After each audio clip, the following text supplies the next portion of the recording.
Day 2 ng ating training for tutor of Tara Basa Tutoring Program. At maraming nangyari ngayong hapon. Ngunit hindi ko inaasahan na hanggang umaga lang ako makakapag-video dahil na-lowbat ako. At bago ko simulan ang kwento na to, baka hindi ka pa nakapag-follow kay kuya mo, kaya pumalo ka na. Sayang naman tong busis ko.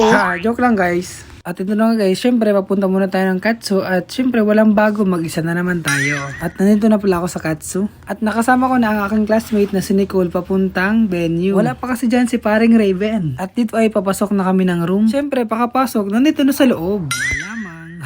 At ilang minuto nga ay nandito na si paring Raven. At syempre ang isa namin kasama si Laika. At dito ay magsisimula na. At sabi ni ma'am kapag ready na kami, sabihin lang namin ang ready na.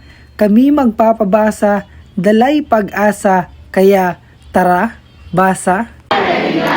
Kami magpapabasa, dalay pag-asa, kaya tara, basa. Sinundan ito ng dalawa namin kasama ang recap or calling. Yung natutunan namin kahapon. At syempre ang sagot namin isusulat sa papel. At grabe, siya pa talagang tumaas. Pero tinignan talaga yan kung tama yung sagot. Syempre tama, kaya check sa akin yan. At dito ay si Laika naman ang tumaas. At ang sabi niya, tama na yan kasi babae siya. Ay, ganun pala, aray ko. At hanggang 5 items pala yan, kaya syempre ako na naman ang tumaas. At sumunod naman ay activity ni Sir Joey na pinapahulaan sa amin yung picture na pinapakita niya sa projector. At yun nga, mahirap yung iba kasi pambata. Pero yung iba naman ay nakaka-relate na kami katulad na nga lang ng Mobile Legend. At dito ay nagkaroon kami ng activity na nagpapakita sa mga karakteristik ng bata, especially sa grade 2. Katulad na lamang dito sa picture na may naghahabulan, may nag-aaway, may umiiyak, may naglalaro ng cellphone at may isang nasa gilid lang at tahimik lamang. At may iba-iba pang nagpakita ng mga iba't ibang karakteristik ng bata. Dito ay tinalakay ni Sir Joey ang tungkol sa stages of reading development. Na ang bata daw ay nagpipretend na marunong bumasa pero kapag binigyan mo ng libro,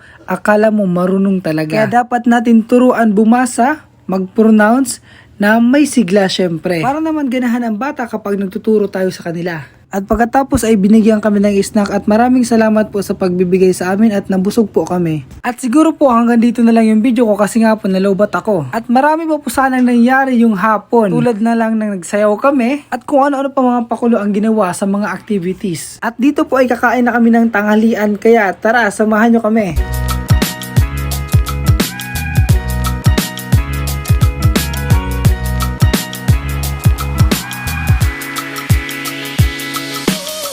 At hanggang dito na lang ang video na to at kung hindi ka pa nakapalo kay kuya mo, mag-follow ka na. Paalam!